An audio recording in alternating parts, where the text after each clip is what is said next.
next company is Hail.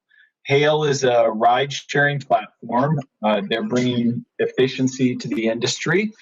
They started in Houston and are looking to roll out to a number of additional cities over the next 5 years. And so now I'll turn it over to Bruce Marcus, the CEO, to tell us more about Hail. Hi, I'm Bruce Marcus, CEO of Hail, a soon-to-be new competitor in the ride-hailing industry. The company is Houston-based, and that's where we'll start our first operation in April, and we'll be taking it to scale nationally soon after. So why now? There won't be anyone requesting a ride who isn't thinking, do I trust this company? How safe is this car? As you know, Uber and Lyft have had serious problems through the years in both of these areas. Hail was already on the drawing board prior to COVID. Fortunately, we held up our raise and concentrated on what will set us apart from our competition. Service and safety were always going to be a part of our positioning.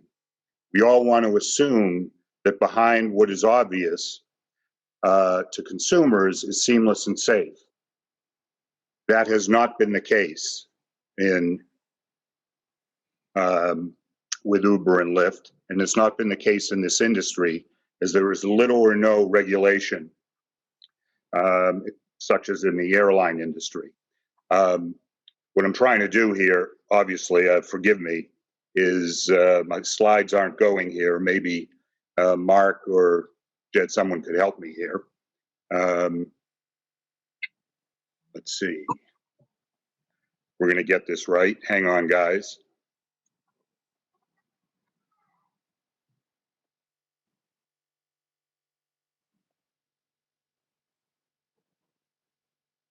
Just bear with me.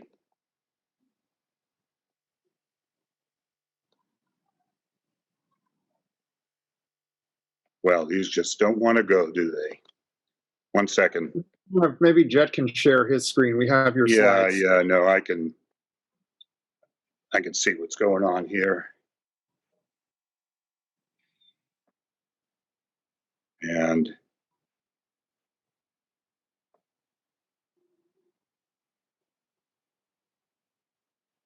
okay.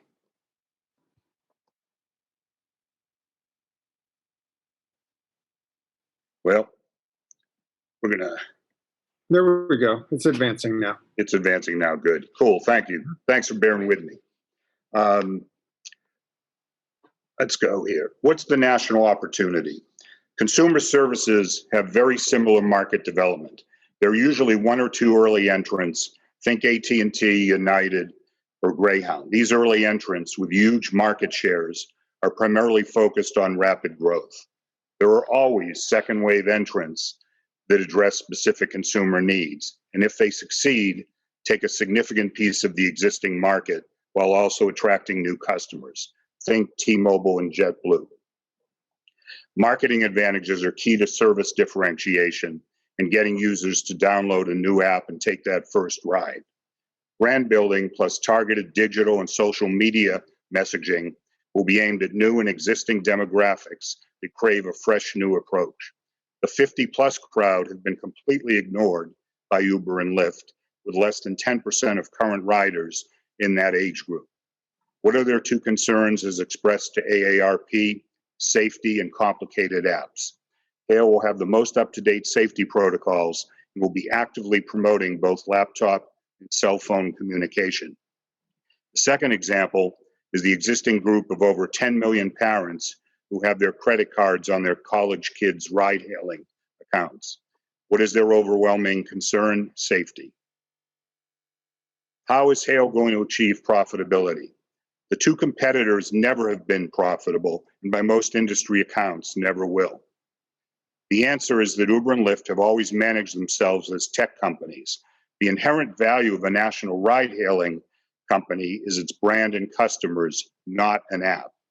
Literally every decision made by these two companies has been driven by the quest for technology, starting with their wasted investment, in Uber's case, of billions of dollars in autonomous driving vehicles, a technology that, according to most experts, will not be a major part of the ride-hailing industry for years to come. The second reason for continual losses has been the growth at any cost mentality, buying your way into markets and then having to buy your way out. This has cost both companies hundreds of millions of dollars. Ride-hailing is basically a simple business that can be set up and run profitably. The team that is going to accomplish all of this is uniquely equipped to not only operate a successful transportation startup, but take the company to scale and position it financially for an early profitable exit or an eventual IPO. Altogether, the senior group has worked in over 15 startup or early stage ventures, recouping millions for early investors, founders, or corporate parents. By 2025, we expect to be in 125 cities with net revenue of almost 500 million and EBITDA of just over 250 million. We position ourselves as a highly credible and effective middle market player with approximately 8% of the national marketplace in 5 years. Hale's initial seed and Series A raise is up to 6 million in convertible preferred shares. The timing is perfect to take on the two seriously wounded national competitors. The world has slowed down, providing Hale time not only to execute its startup prep, but time its Houston market entry to a rebounding economy. Hale now gets to launch with the right message at the right time. Are we ready to take on the elephants in the room? Hell yeah.